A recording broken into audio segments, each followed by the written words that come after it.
Ang hindi magmahal sa sariling wika ay mas masahol pa sa hayop at malansang isda. Ito ang mga katagang iniwan ng ating pambansang bayani na namayapa. Namayapa dahil sa pagmamahal sa sariling wika at bansa.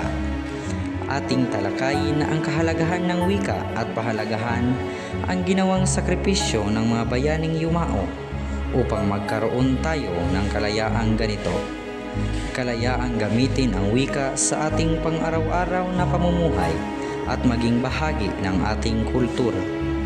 Isa sa mga mahalagang bagay sa ating buhay ang patagtaraglay ng ating wika dahil bumubuo ito sa ating kultura at sa pamamagitan nito ay nagkakaroon tayo ng pagkakakilanlan o identity bilang mamamayan sa ating komunidad at maging sa ating pinakainiiro na bansa. Kung ang walang wika ay wala ring kultura, at kung walang kultura, tayo ay dihamak na mga nilalang na walang kasigla-sigla. Dumako naman tayo sa wika pagdating sa edukasyon. Ang wika ay may malaking ginagampanan sa ating edukasyon. Ang wika ay humuhubog sa mga mag-aaral at dito mas napapalago ang kaalaman ng ating mga kabataan. Kaya't nararapat lamang na itaguyod natin ang pagpapairal ng wikang pambansa sa pagtuturo at huwag itataliwas sa tuwing ito'y ginagamit sa mga paaralan. Bagkus ay mas payabungin pa ito upang may maipamana pa sa mga susunod na henerasyon at may magpapatuloy sa ating tinataglay na wika at kultura. Huwag nating kakalimutan na ang mga kabataan ang pag-asa ng bayan, kaya't nararapat lamang na tinataglay nating wika sila ay turuan. At ito'y kanilang pahalagahan bilang paggalang sa mga taong tumaliwan upang kalayaan sa paggamit ng wika ay makamtan. Pamilya. Ang wika ay may malaking papel sa pagpapatibay ng ating mga pamilya. Sa pamamagitan ng wika ay nakapaglalabas tayo ng mga saloobin sa ating mga mahal sa buhay. Ito ay naging daan upang mas mapalapit tayo sa ating pamilya at mas pinagtibay ng wika ang samahan at pagmamahalan natin bilang isang pamilya. Wika ang naging tulay upang ipamalas natin sa ating mahal sa buhay ang pagmamahal nating alay para sa kanilang ipinapadamang pag-ibig sa ating dalisay. Wika ang tulay tungo sa ating tagumpay. Wika ang isa sa ating sandata at pananggap tungo sa pangarap na tinatamasa.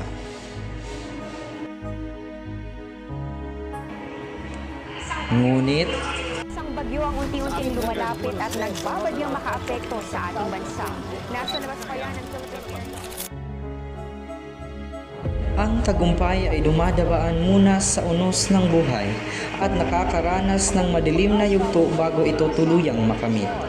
Kasabay ng tagumpay ay ang walang katapusang agos ng pagsubok na kailangan nating lampasan upang mga minimiting pangarap ay makamtan. May mga sakit at luha tayong mararanasan at pagod na mararamdaman, ngunit ang mga ito ay siyang nagpapatibay sa atin na huwag sumuko at patuloy na lumaban. Pagkatapos nitong malampasan ay malalasap natin ang kaginhawaan ng buhay at masasabi natin sa ating sarili na ito ang tunay na tagumpay.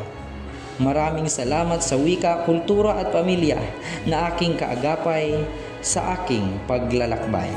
Sa kabuuan, ang wika ay nagpapahalaga sapagkat ginagampanan nito ang kasaysayan at kultura.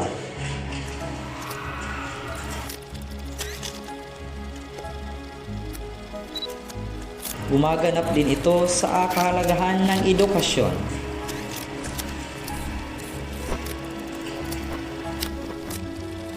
May malaking parte sa pamilya at mahal sa buhay.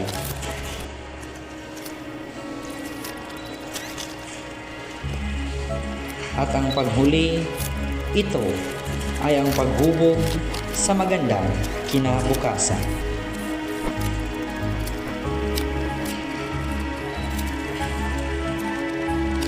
Maraming salamat.